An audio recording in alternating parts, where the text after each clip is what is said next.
Today is day 29. I'm super excited. Yesterday, we started a new course, which is data modeling in Power BI. The goal of this data modeling course is to learn how to create snowflake or star schema data model. So without further ado, let's get back to learning. We have a lot to cover.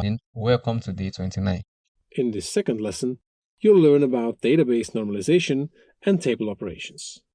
Database normalization is a set of rules and processes for data modeling.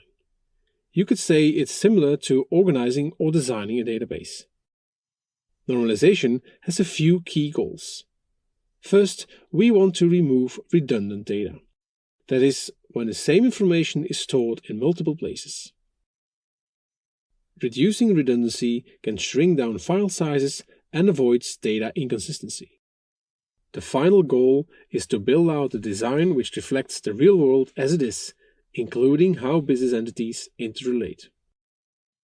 As a result, the data is separated over several tables and are connected through relationships, a link from one table to another. Relationships are defined in Power BI.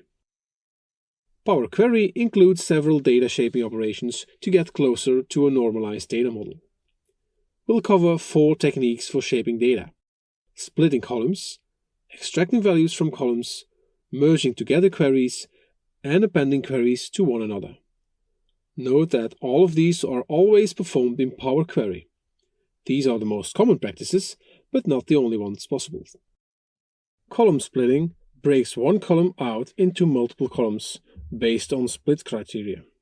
It could be after a delimiter, such as a comma or tilde.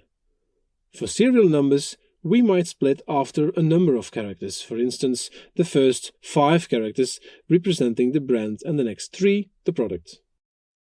In the example on the slide, you notice 3A got split into 3 and A.